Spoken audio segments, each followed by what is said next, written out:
Boa noite, bem-vindos a Realizações.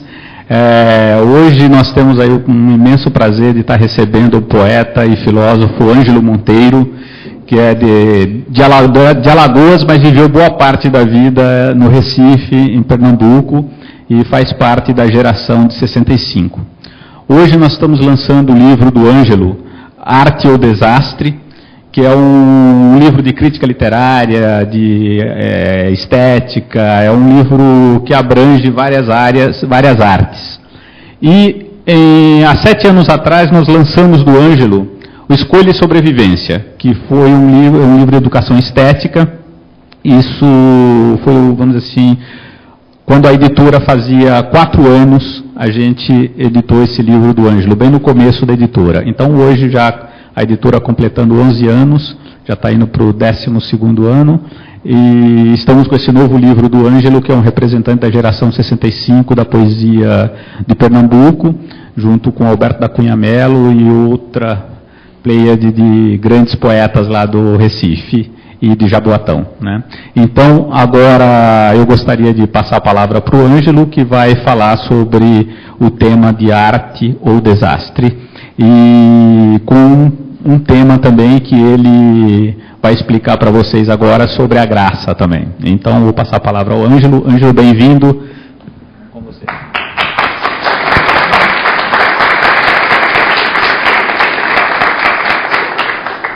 Bem, eu fico muito feliz de estar aqui mais uma vez e me reencontrar com Edson, que é uma pessoa, um editor extremamente preocupado com a cultura. Hoje, pela manhã, nós passamos praticamente discutindo, não é, a preocupação que ele mantém com a cultura contemporânea e com a cultura tradicional, na filosofia, na literatura, nas artes. Além do seu excelente gosto pelo teatro, né? Ele falou muito sobre vários nomes de teatro. Então é raro você encontrar um editor que tenha a generosidade de preocupar-se com a produção, sobretudo inédita das pessoas. Então eu anotei, né? Então isso é um traço raríssimo.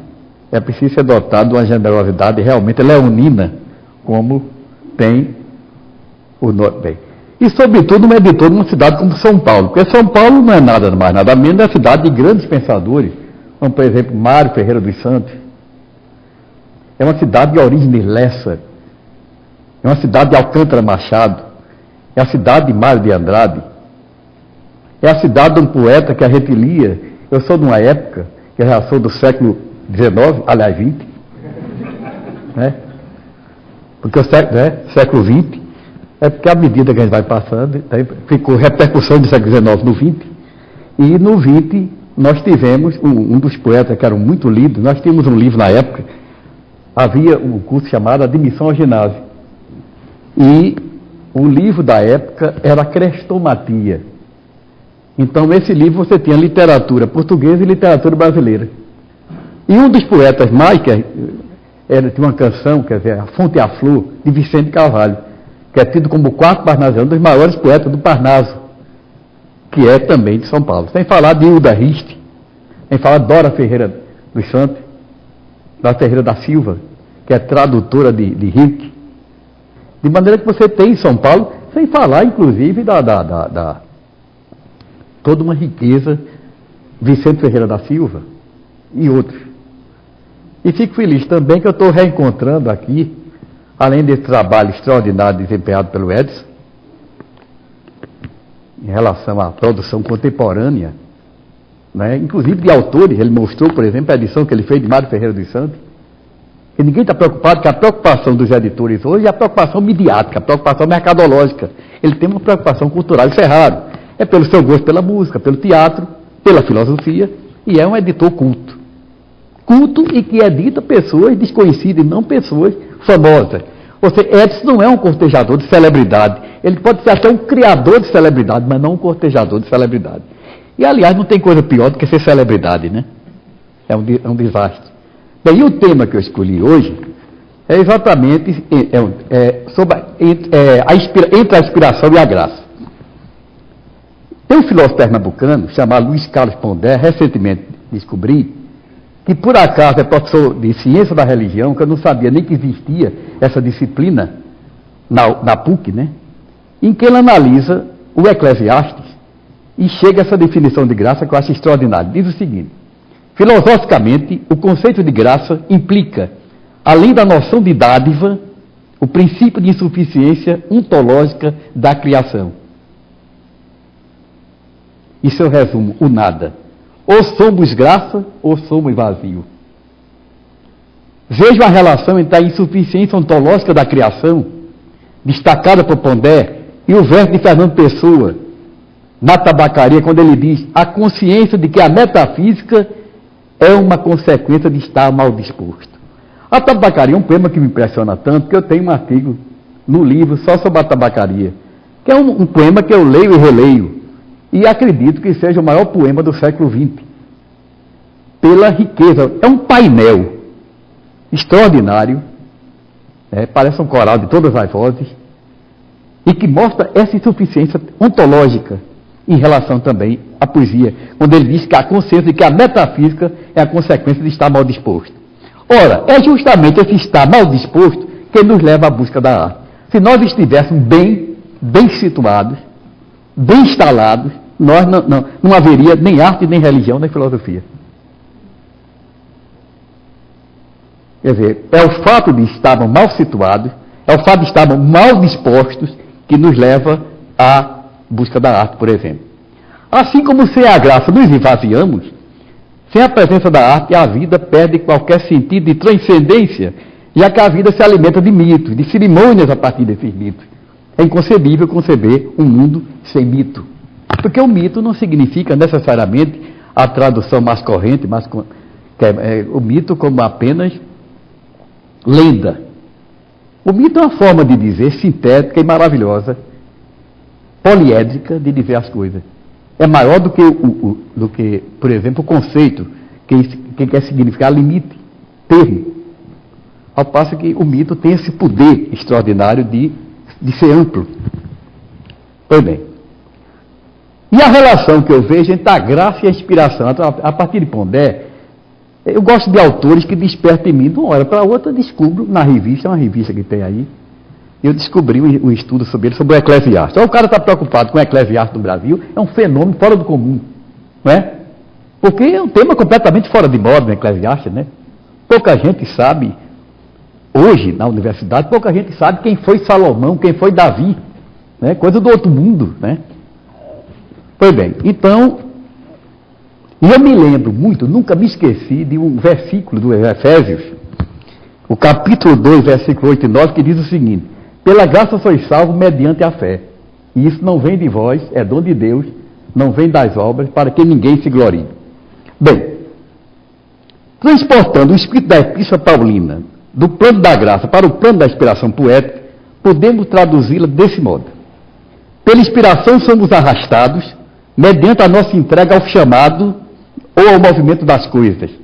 E isso não vem de vós, é dom divino, não vem das obras criadas, mas da força que as eleva e mantém. Então, a figura do artista é o menos representativo. O artista é um instrumento da arte. O artista não passa de um veículo ou instrumento da arte. Ou, para usar o pensamento de Malebranche, o artista serve apenas de ocasião para a inspiração agir por meio da arte. E aí um pensador alemão, que me fascina muito, Heidegger, distinguia, portanto, aquilo que era criação daquilo que é instauração criadora. Existe um tipo de arte feita a partir daquilo que se lê, mas existe um tipo de arte onde entra em ação vários elementos ao mesmo tempo, que não é produto apenas de uma leitura ou de uma reelaboração do que se leu. É produto de algo que envolve uma série de experiências com as quais as pessoas nem sempre têm consciência delas. Então isso me impressiona muito, esse pensamento dele. Bem, a palavra grega tekne, e aí eu tomo o Érico Nogueira, que é uma figura que tive o prazer de fazer uma orelha, como um jovem professor de grego, não é? Essa palavra, como podemos ver, reflete apenas os aspectos da poiesis, que é a sua operação, o seu fazer-se. Ela não é tudo. A técnica é importante, mas ela não quer dizer, a palavra poiesis quer dizer muito mais. Então, normalmente, Quer dizer, o conceito de inspiração é um conceito tido como um conceito ultrapassado. Ele é ultrapassado na medida que a gente encara como uma visão do passado. Do ponto de vista do passado, a ideia de inspiração é uma coisa que vinha do alto, o cara recebia. Bem, geralmente se concebe a inspiração como algo vindo de cima.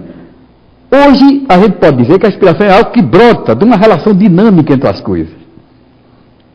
Essa mania desconstrucionista, disseminada hoje nas universidades, que é dominante hoje nos estudos de literatura, reduz cada vez mais nosso horizonte mental e espiritual, de tal forma que alguns teóricos que estão não apenas contentes com a atividade e experiência humana, pretendem fragmentar o pensamento e a atividade criadora, como se a atividade criadora precisasse de uma camisa de força. Então, essa mania de combater a inspiração é como se quisesse impor à criação uma camisa de força.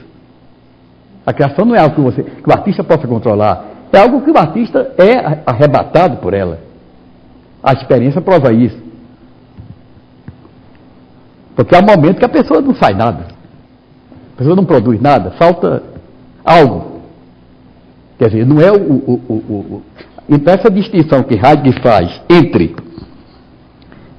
entre produção e instauração criadora, eu acho que diz bem daquilo que eu quero dizer.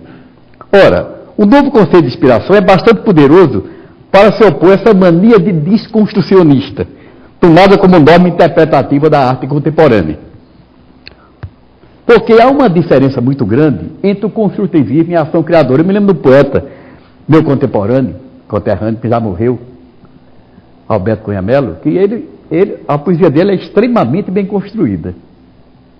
Ele não era uma coisa arbitrária.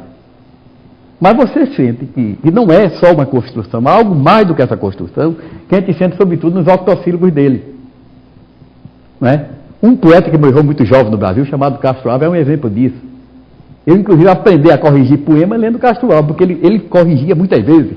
Era um homem inspirado, mas até a maneira de corrigir, eu aprendi dele, um poeta que me fascinou na adolescência, que, aliás, é uma coisa... Eu comecei minha vida exatamente imitando Castro Alves, né? Que era o poeta que estava mais, entendeu? E havia outro poeta no Recife, que eu imitava em Recife, e ele imitava na cidade de Aliança, que é Bacacioli. Então, cada um imitava a sua maneira Castro Alves. Eu agradeço muito essa capacidade de ter imitado ele, porque eu aprendi com ele muita coisa, né? Só não aprendi a ter o talento dele, né? Mas pelo menos, né? Eu sou do bem, isso não se aprende. Bem, o construtivismo leva em conta apenas o indivíduo que age, e não o mundo sobre o qual ele age, e com o qual entra em relação viva e dinâmica.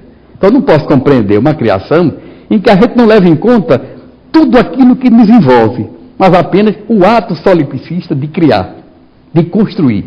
Ora, o construtivismo não se distingue daquilo que a gente pode dizer de um solipsismo neurótico e autista, uma espécie de autismo. O artista está ali, ele não tem nada a ver com o mundo. Eu acho um negócio meio estranho isso. Mas quer queira, quer não queira, nós estamos ligados. Nós não estamos sós. Mesmo na maior solidão, é na solidão, precisamente na solidão, que a construção se faz. A própria solidão, ela é rica. Porque, vocês vão convir, eu vivo em prisão domiciliar. Mas eu prefiro uma prisão domiciliar, porque é o seguinte, eu olho para um lado e para o outro, o que é que eu vou fazer? Então eu sou compelido a trabalhar. Eu estou compelido a me moer, não é verdade? A praticar aquilo que os religiosos chamam de ascética. Dessa ascética vem a criação. Claro que a ascética só não produz, você precisa da mística. Mas você não tem mística sem ascética. Tem que passar pelo trabalho do rigor. E até agradeço. Aliás, eu agradeço até a chinelada do meu pai. Surra de pai é uma coisa agradável, né? Quer dizer, quando a gente cresce é que reconhece. Não é verdade? Mas quando a gente é pequeno, evidentemente, não gosta. A surra da vida também, nada melhor do que a surra da vida. Então, apanhar da vida é uma coisa maravilhosa porque nos inspira, né? Porque são as grandes surras da existência que nos leva, né? Diz que no Nordeste tem uma expressão que diz topada que leva o homem para frente. Não é verdade? A grande topada. Sem topada a gente não vai para lugar nenhum. Pois bem, então o construtivismo nivela a arte e a não arte. Então, você pega uma coisa criada, uma coisa construída, é muito diferente uma coisa da outra. Bem, E uma coisa que eu não posso me esquecer, apesar do sofrimento, eu não sou masoquista. Eu sou masoquista até certo ponto. Por exemplo, quando eu vejo televisão, leio jornal todo dia, isso é masoquismo. Se eu comprar uma edição de jornal, eu sou masoquista, né? Porque eu vou fazer o quê? Eu não tenho para onde ir, então tem que ler para ver o quê? O que eu sei que vai haver, que é masoquismo. A notícia diária, você sabe do que vai acontecer? Porque não há novidade quase, né?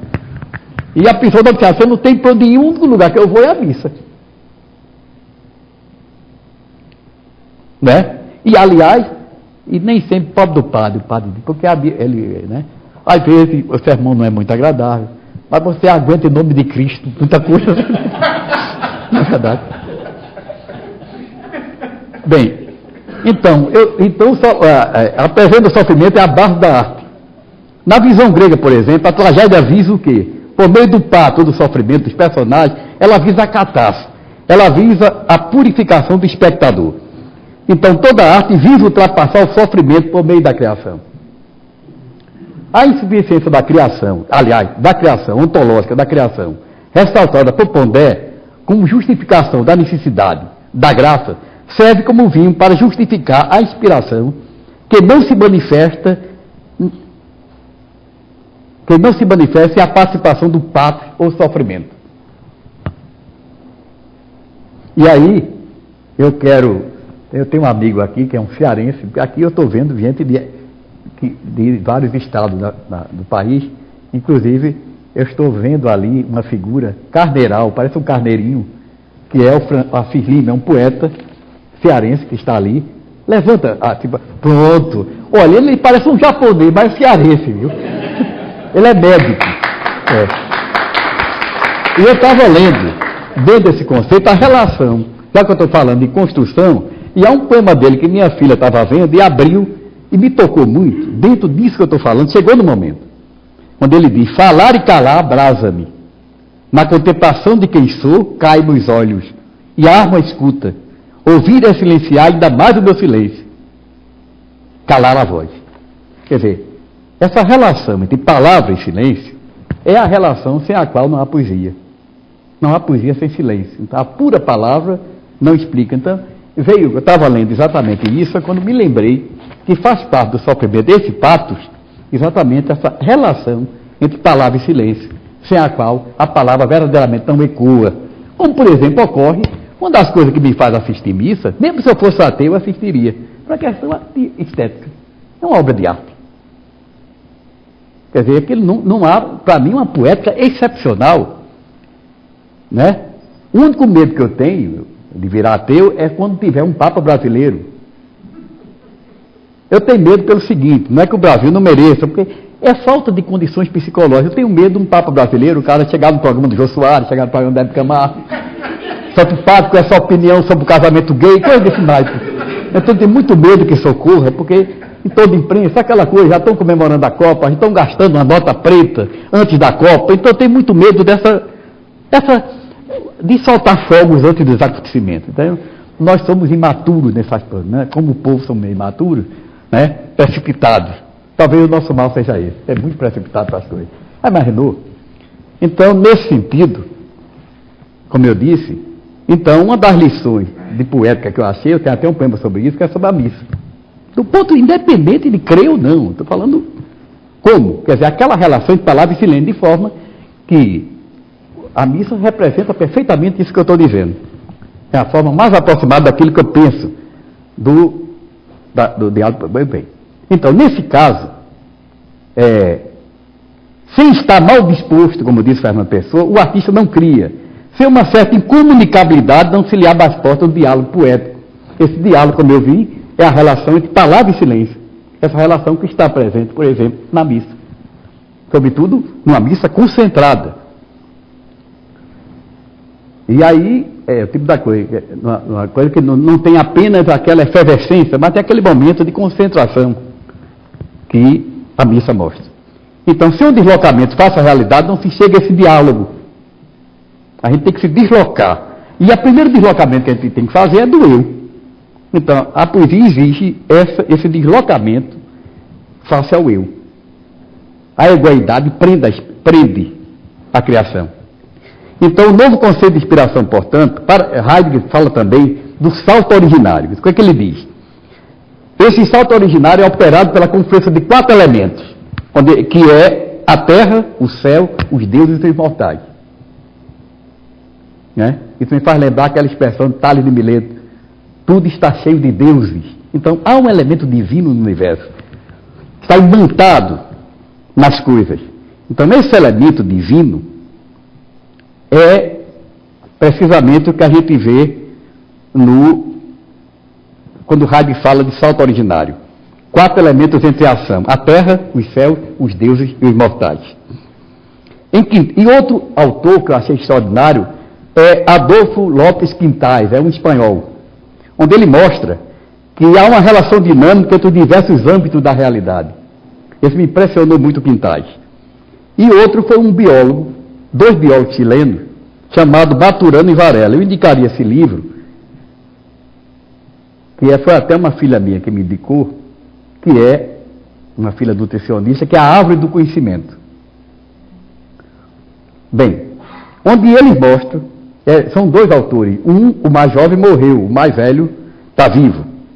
Então ele mostra que há um intercâmbio no plano biológico entre as forças da natureza e, por exemplo, a simples direção de um barco.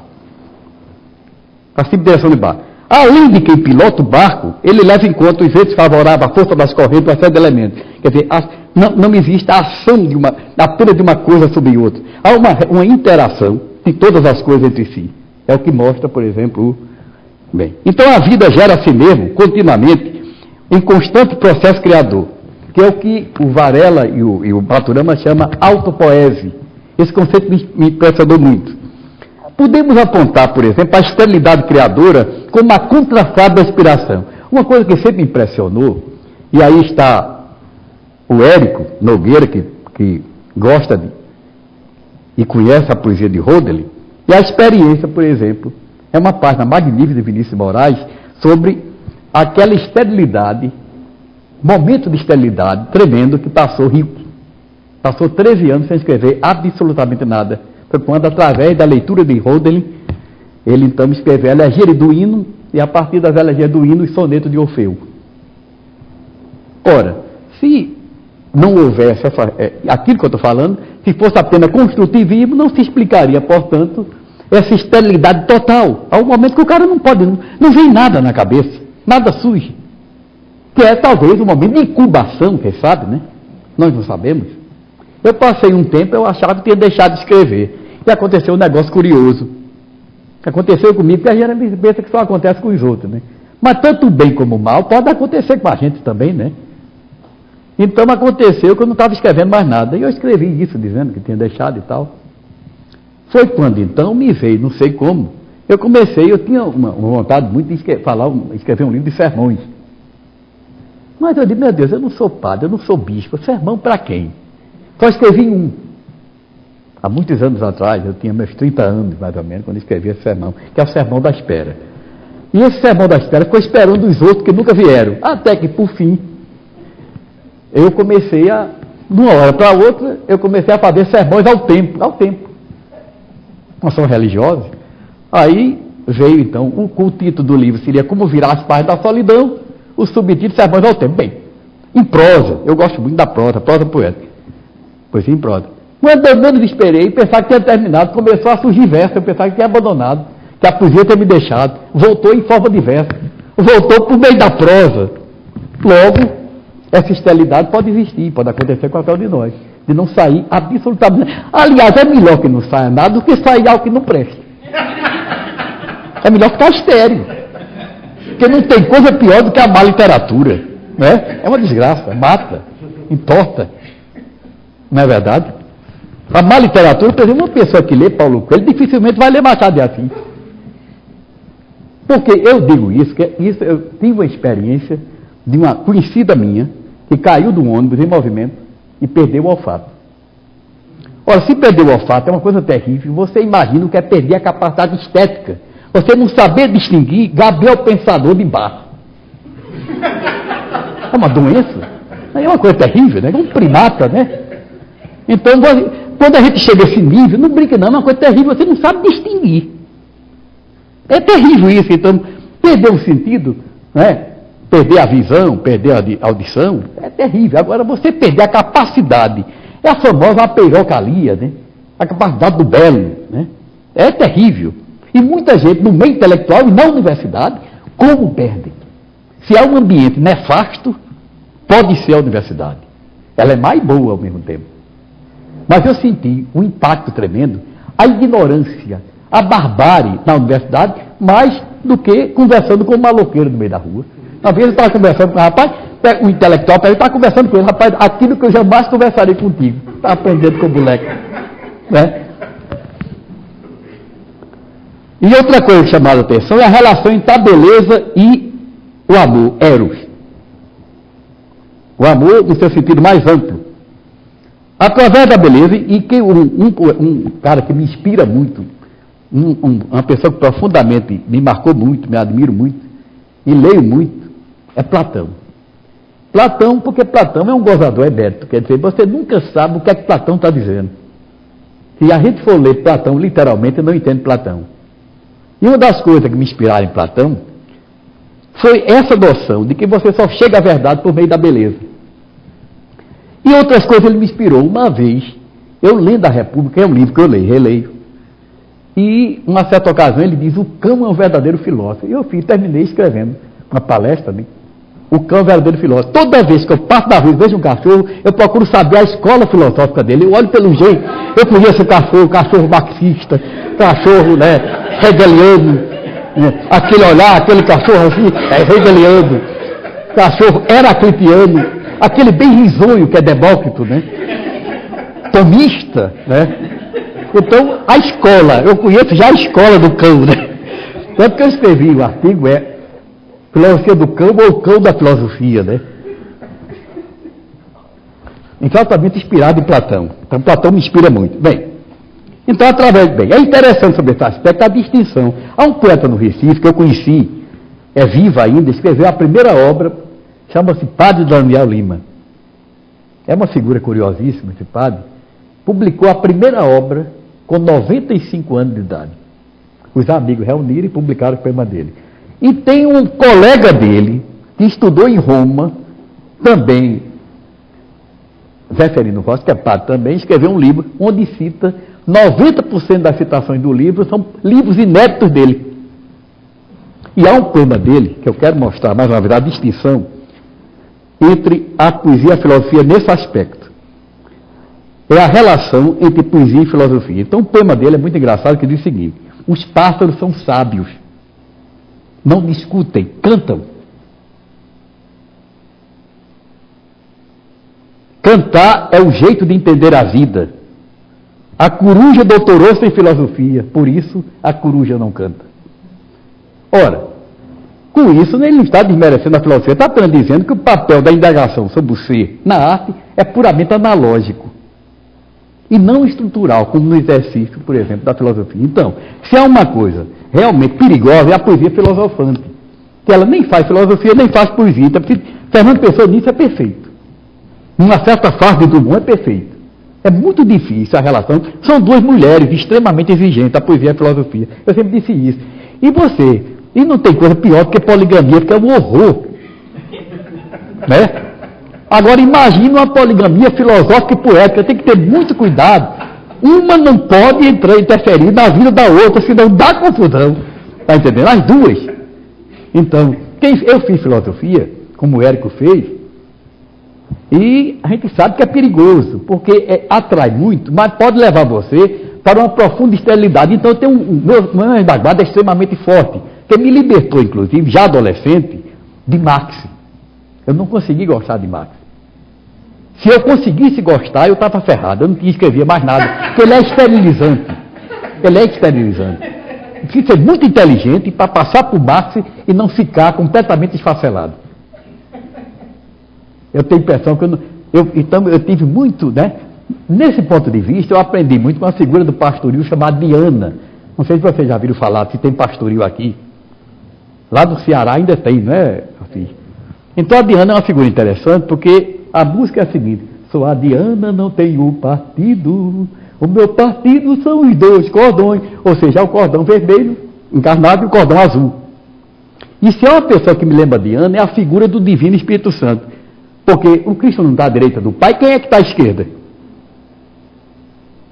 Evidentemente, se está à direita, ele está à esquerda. No meio, portanto. Então a poesia está no meio. Né? Alguém está à esquerda. O Espírito Santo tem duas asas, eu acho que não só tem uma. Então, nesse sentido, a relação da poesia com a filosofia é como se a filosofia fosse a asa esquerda e a poesia fosse a asa direita, ou o contrário. Né? Ou seja, há uma relação, portanto, que a gente pode chamar, eu digo todo, não há poesia, por mais simples que seja, que não tenha uma propriedade filosófica, que não faça pensar. Só que ela não tem uma função, a função dela não é uma função hermenêutica. Quem faz a hermenêutica é a filosofia. A função da filosofia é hermenêutica, não é a da poesia. A da poesia é da encantação. Então, essa distinção eu gosto muito de fazer. Bem,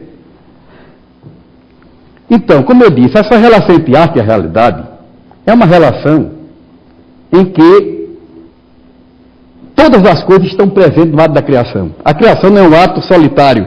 A criação, né? Todas as coisas estão presentes. Não é apenas o artista que está presente no momento da criação. Tudo está presente. Nesse sentido, o artista é um veículo. Apenas um veículo da criação, assim como o cristão é um veículo, um instrumento da graça. Né? Nesse sentido, tanto Paulo, né?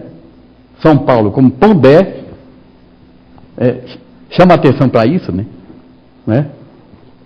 No caso, ele, sobre o Eclesiastes. Bem, e outra coisa que me chama a atenção, a arte chama, é aquela dialética que também existe entre, por exemplo, a arte e a realidade. Antes de terminar, eu me esqueci, às vezes eu me esqueço das coisas. A capa. Eu gosto muito de dialética. Vocês notam que na capa é arte ou desastre. Né? E eu achei interessante na capa, porque a capa, o camarada que vê a capa, o cara que fez a capa, foi a mesma que fez o livro anterior. Quer dizer, o camarada que nem lê o livro já sabe do que o autor está falando. Eu acho genial. Então, nesse sentido, quer dizer, a função, por exemplo, da poesia é mais ou menos uma função, por exemplo, que a capa mostra artisticamente. Ela é instantânea, ao passo que a função, a filosofia é conceitual, ela tem uma função mais... Ela precisa de explicação, de exteriorizar.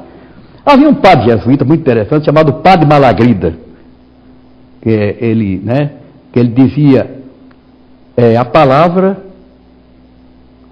me dê esse livro aí, por favor. O meu, Caio, o quê? Esse. É os dois? Não, esse aqui. Que é aqui. Ele diz uma coisa que eu acho muito interessante, eu vou citar isso, que me impressionou muito o que Malagrida disse. Malagrida diz o seguinte: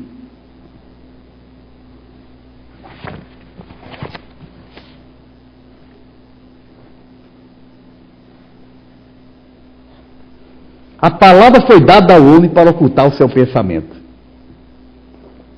Ora, eu digo aqui, essa ocultação do pensamento vem a ser a qualidade essencial da poesia. Pronto. Em poesia, pensamento explicitado é pensamento morto.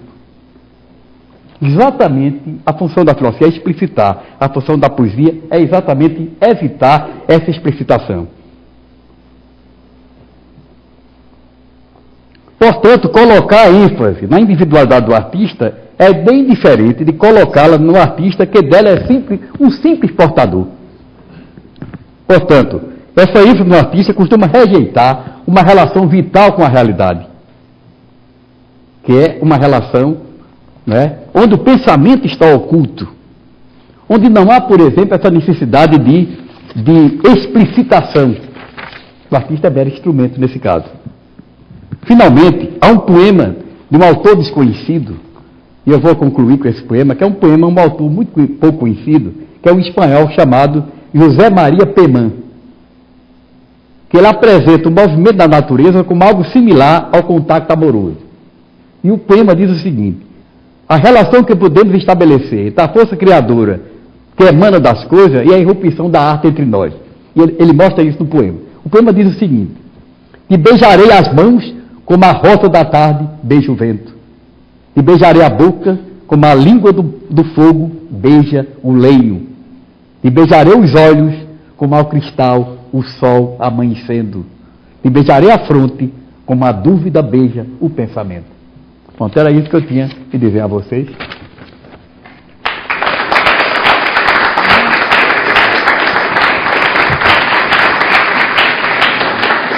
Pessoal, quem quiser fazer pergunta, é só levantar a mão para a gente passar o microfone. Estamos gravando, tá bom? Então, alguém tiver alguma pergunta... Eu gosto muito de ser provocado, pode provocar. Só respondo se souber, porque também se souber eu não respondo.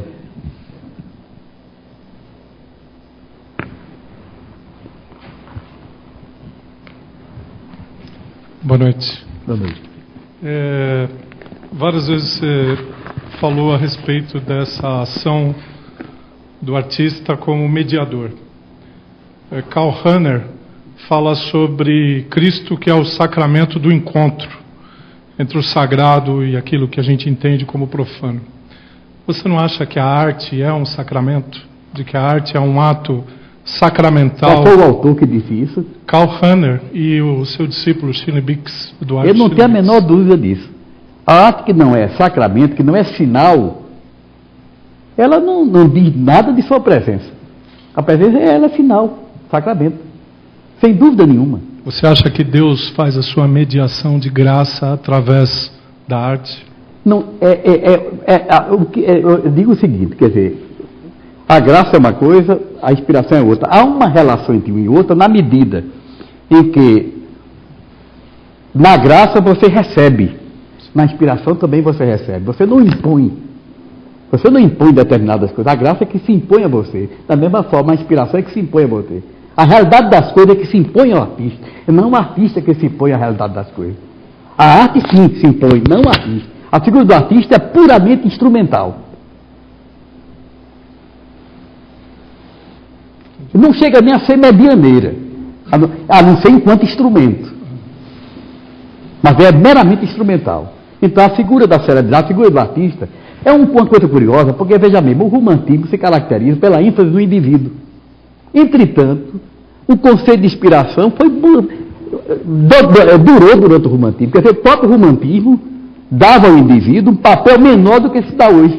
Que é o valor interessante. A arte dita contemporânea, que ela tomou para si a contemporaneidade, não existe a arte. A arte é aquilo que o indivíduo, um dos teóricos, que é um americano, diz o seguinte: a arte é aquilo que o artista acha que é e que o crítico diz que é. Aí é um absurdo total.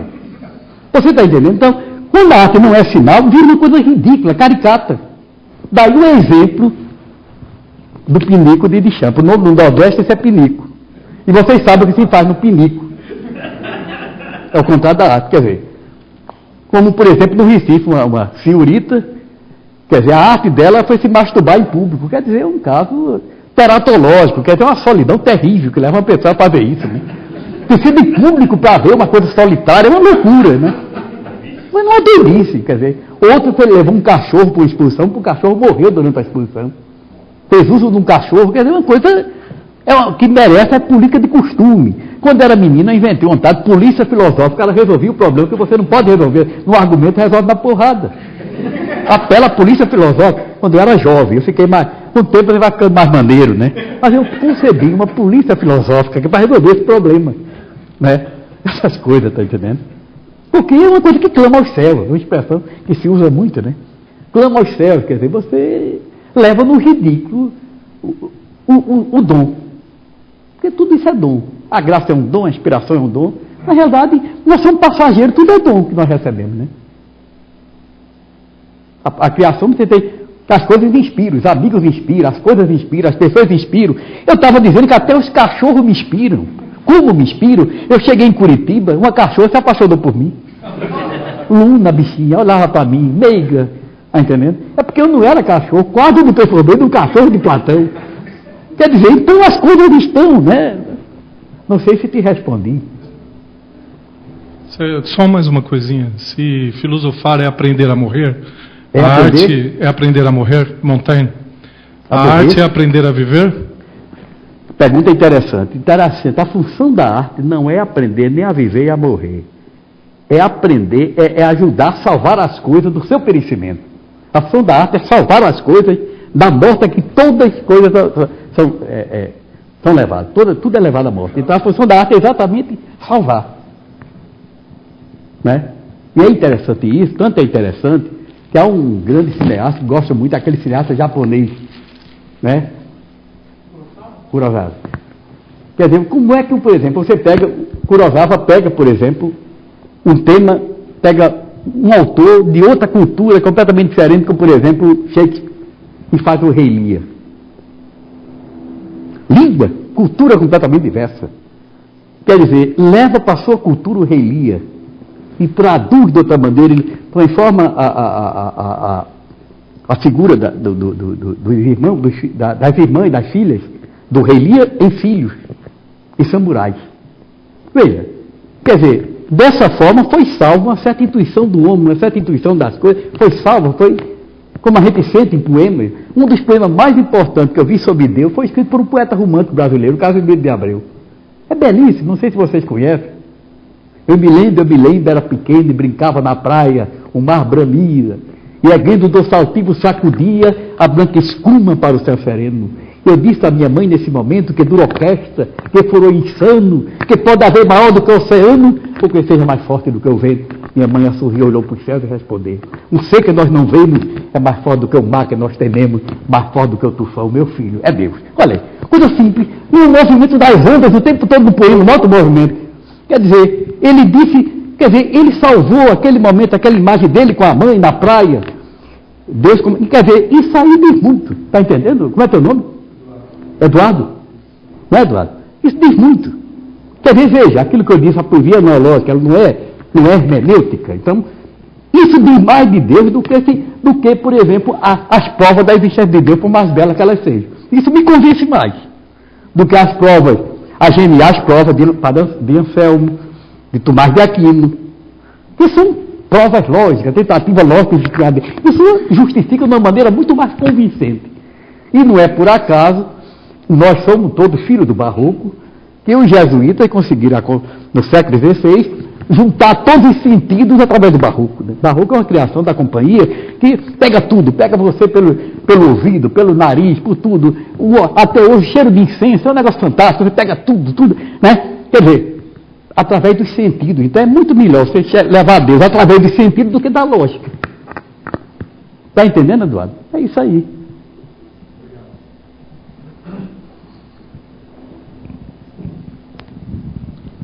Seu Ângelo, a minha pergunta é... Tira o seu, meu filho. Olha, em lugar de seu, eu dou. É melhor dou. É coisa de caipira, seu Ângelo. É o seguinte, o senhor frisou a felicidade que o senhor teve de passar mais ou menos ileso pela leitura, né, de um autor que pode vir a ser esterilizante, no caso, né, Marx. Certo.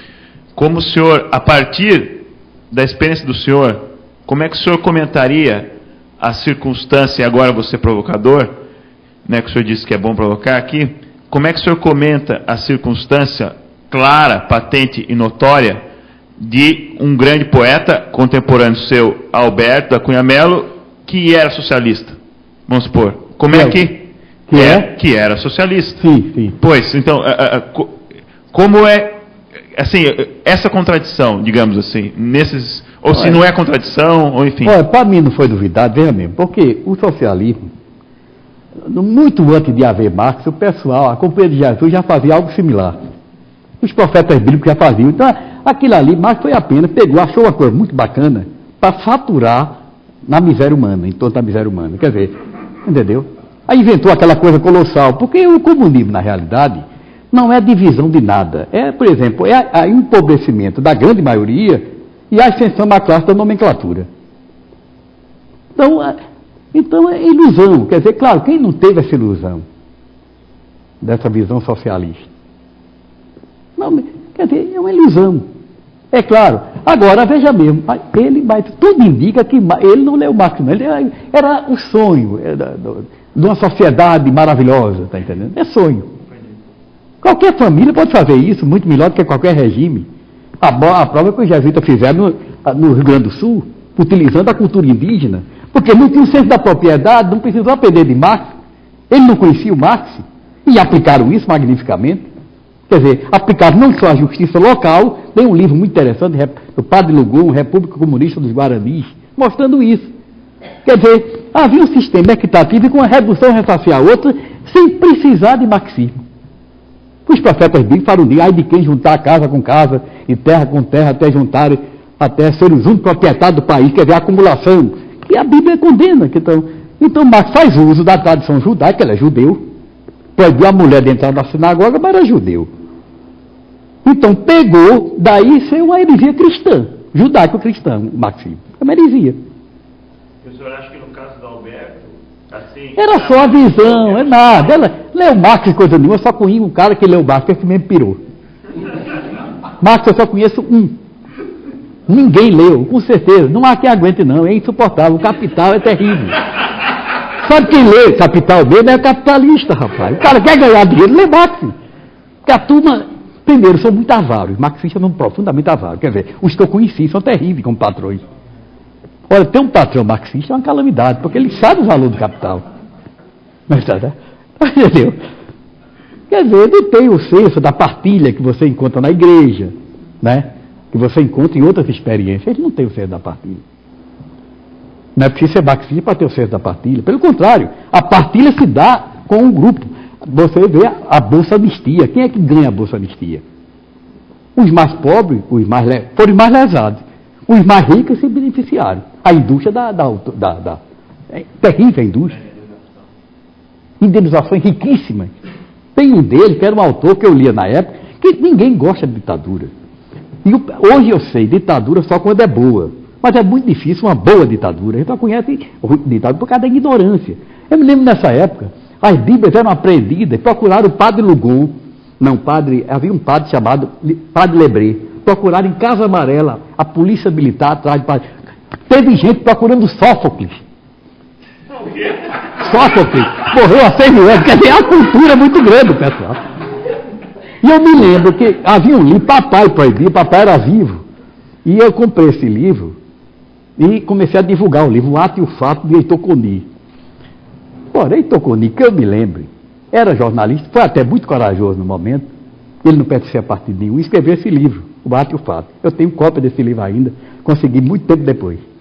Pois bem, esse homem teve se julgou lesado pela ditadura, sem ser de partido político nenhum, conseguiu indenização de mais de 1 milhão e mais uma fortuna, 23 mil por mês, porque se diz prejudicado. Eu pergunto, a ditadura pior que eu conheci na minha vida, na história, chamou o século XVIII espanhol. Nunca vi tanto gênio.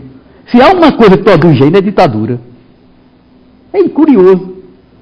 Porque se você quer criar, a ditadura até ajuda. Por exemplo, o barroco é produto de quê? É produto de uma época extremamente repressiva. Daí um jogo de antítese. Eu, quando escrevi o Inquisidor, foi na ditadura. Se fosse democracia, eu não escrevi aquilo. Tanto que o pessoal nem notou.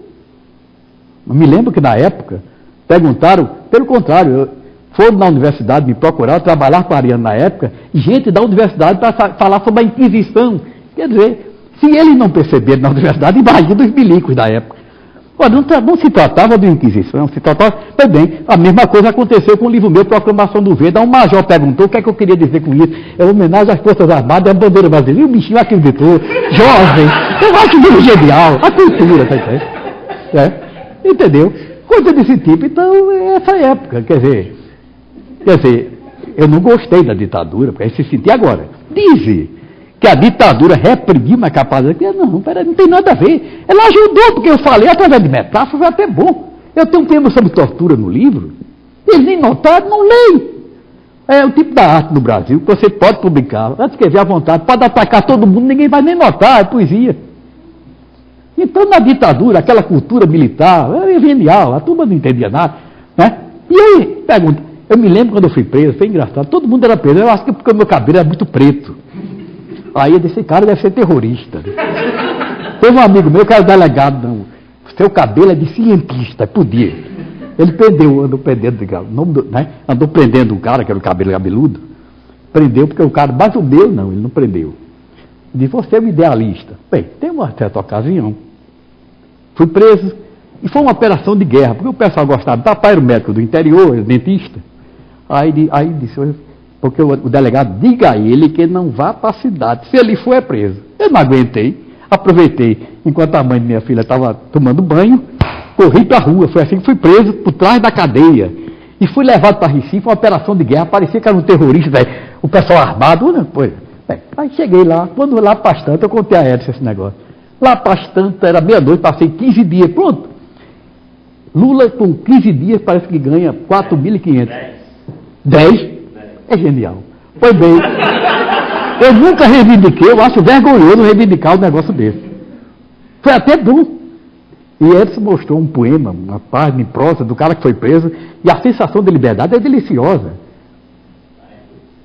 É coisa deliciosa.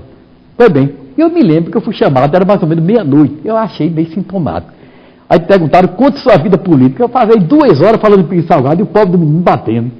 Olha, Pinho Salgado era a direita, né? E eu li a Bíblia de Jesus, um amigo meu integralista, a doutrina do signo, eu li aquele negócio todinho. E conheci, fiz até um discurso, Pinho Salgado era vivo, eu tinha 13 anos, logo, foi do século passado, não é verdade? Que era paulista, né? Pinho Salgado. Foi bem. E perguntaram, e depois? Filho de Sampaio, não, depois João Goulart. Não, João Goulart não. Jânio Quadros. E depois Filho de Sampaio. Eu não sei porque você está aqui. Muito bem me veio. Então, era uma época, entendeu? Que havia esses equívocos. Eu me lembro que uma vez, eu trabalhava com a Ariano Suassuna, e aconteceu que Alberto dedicou um poema a mim, esse poema.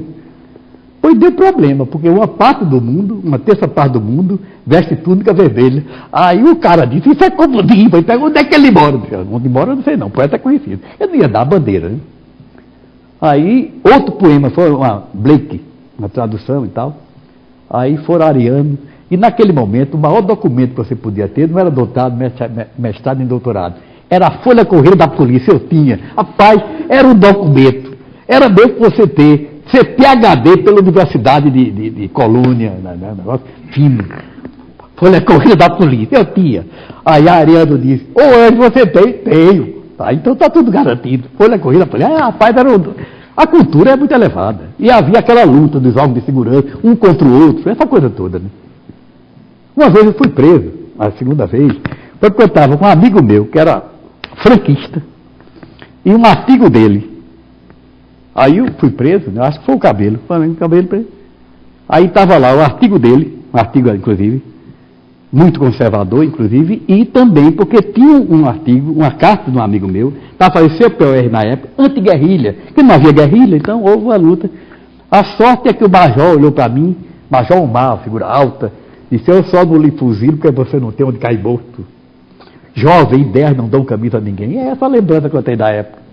Ideias não dão camisa a ninguém. É genial. Assim se lembra da casa do estudante, pois nós, assim é meu amigo médico, esse rapaz que vocês conheceram agora, nós, da casa do estudante, eu me lembro que o grande momento, não sei se você se lembra, quando foi introduzir a disciplina Problemas Brasileiros, que a gente riu a madrugada toda, todo mundo riu. Que ninguém era problema brasileiro, era um negócio, a corrente para frente, que era um negócio de futebol, entendeu? Né? A gente riu, ninguém, as gargalhadas, que era cômico, você estudar um negócio desse, tá entendendo? Que havia disciplina moral e cívica, tinha se acabado, e então instituíram problemas brasileiros. Então a gente pegou isso. Agora não precisava estudar, não. A gente nem fazia aquele negócio. São coisas desse tipo, né? Não sei se te respondi. A provocação, eu gosto da provocação, viu?